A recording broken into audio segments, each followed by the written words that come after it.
Hi everyone, welcome to study IAS. और आज की हमारी क्लास का जो टॉपिक है वो है कि असम के अंदर अभी पॉलीगैमी को कर दिया गया है बैन। तो असम सरकार ने यहाँ पर एक पर्टिकुलर चीज़ के ऊपर डिसीजन लिया है कि पॉलीगैमी, जैसे कि आप लोगों को पता है, प्रैक्टिस ऑफ पॉलीगैमी, एक से अत्यधिक लोगों के साथ यहाँ पर विवाह करना, उसको बैन कर दिया गया है। That too through a legislative action. ठीक है, एक लीगल तौर पर, कानूनन तौर पर इसको बैन किया जा रहा है, जिससे कि यहाँ पर इस तरीके के केसेस जो हैं अब बंद हो जाए। क्योंकि बहुत सारी चीज़ें आपकी पॉलीगैमी से रिलेटेड जो हैं, ठीक है, बहुत सारे क्राइम्स भी होते हैं, बहुत सारी चीज़ें हैं। तो इसीलिए असम सरकार ने इस चीज़ पर फैसला किया है। ठीक है, बाकी इस पर्टिकुलर टॉपिक को हम लोग आगे और कवर करते हैं। उससे पहले देखिए, अनअकैडमी आप लोगों के लिए लेकर आया है 50% डिस्काउंट सब्सक्रिप्शन लेने पर। तो जल्दी से यहाँ पर अगर आप लोगों को सब्सक्रिप्शन लेना है, कोड का इस्तेमाल कीजिए AMS लाइव। ठीक है जी, और आपको यहाँ पर 50% का स्ट्रेट अवे डिस्काउंट मिल जाएगा। उसके बाद अनअकैडमी आप लोगों के लिए आरएम बैच लेकर आया है, आप लोग इसमें भी एनरोल कर सकते हैं। देन आप लोगों के लिए फाउंडेशन सक्सेस प्रोग्राम है, you can enrol into this as well. चलिए, फिर ऑप्शनल क्लासेस हैं आपकी, और यहाँ पर है आपका अभ्यास का महासंग्राम, आप लोग इसमें भी इनरोल कर सकते हो। फ्री स्पेशल क्लासेस है 3 दिन के लिए। ओके, चलिए अब बात करते हैं हमारी इस पर्टिकुलर न्यूज़ के बारे में। तो ये जो कॉन्स्टिट्यूटिंग एक्सपर्ट कमेटी है उनके बारे में बात करेंगे। तो असम के जो चीफ मिनिस्टर हैं उन्होंने रिसेंटली कहा है कि एक एक्सपर्ट कमेटी जो है वो फॉर्म की जाएगी एग्जामिन करने के लिए वेदर जो स्टेट लेजिस्लेचर है that was empowered to prohibit polygamy or not. और ये जो कमेटी है ये कंप्राइज करती है लीगल एक्सपर्ट्स एंड स्कॉलर्स।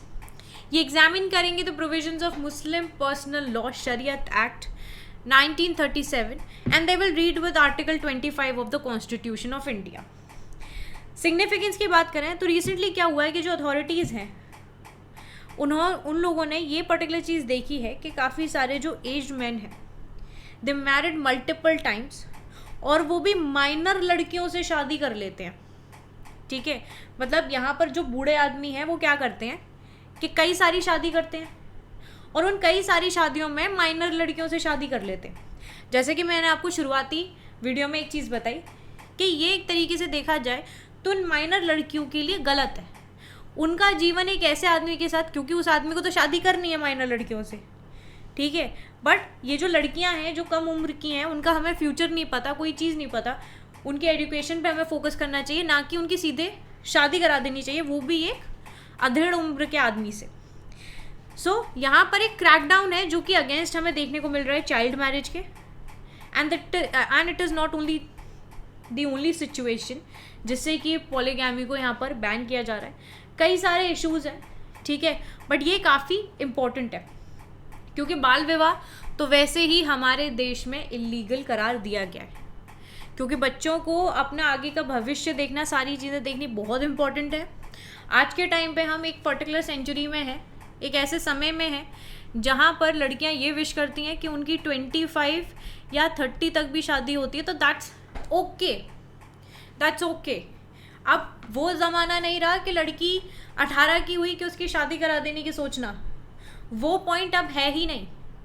यहाँ पर लड़कियाँ अपने हिसाब से अपना जीवन जी रही हैं, and which is really very good, क्योंकि हर किसी को अपने हिसाब से जीवन को चलाने का पूरा अधिकार है।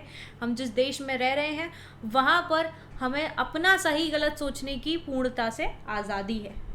ठीक है जी, क्योंकि इस टाइम पर लड़कियाँ अपनी पढ़ाई देखती हैं, ग्रेजुएशन कर रही हैं, पोस्ट ग्रेजुएशन हो रही है, IAS ऑफिसर्स बन रही हैं, ठीक है, न जाने कितने कितने प्लेटफॉर्म्स में आगे निकल रही हैं। तो शादी ही यहाँ पर एक पर्टिकुलर वो नहीं हो जाता है। इसीलिए सबसे इम्पॉर्टेंट यही है कि माइनर लड़कियाँ जो हैं उनकी यहाँ पर किसी से भी वैसे शादी मत कराओ भाई। उनकी पढ़ाई लिखाई सारी चीज़ों पे ध्यान दो, जिससे कि आगे वो अपने पैरों पे खड़े और हमारी देश की इकोनॉमी बूस्ट हो। इसके बाद देखिए, पॉलीगैमी के बारे में अगर हम बात करें, पॉलीगैमी को डिफाइन किया जाता है द एक्ट और custom of maintaining more than one spouse at the same time. ठीक है, जैसे कि आपको यहाँ पर बहुत सारे आजकल लोग देखने को मिलेंगे जो इन्हीं सारी चीज़ों से फेमस हो रहे हैं, है ना। तो ये जो एक्ट है, ये जो कस्टम है मेंटेन करने का, एक नहीं एक से ज़्यादा बीवी एक ही समय पे, या एक से ज़्यादा हस्बैंड एक ही टाइम पर, ठीक है जी। तो पॉलीगैमी अगर हम हिंदू लॉ के अंतर्गत देखें, हिंदू मैरिज एक्ट जो है आपका, जो कि 18 मई 1955 में इफेक्ट में आया था, इसमें बहुत क्लियर बोल दिया गया था कि हिंदू पॉलीगैमी जो है उसको अबॉलिश किया जाए और ये क्रिमिनलाइज्ड है। मोनोगैमी जो था that was the sole option available to Hindus, एक ही बार विवाह करोगे आप, ठीक है।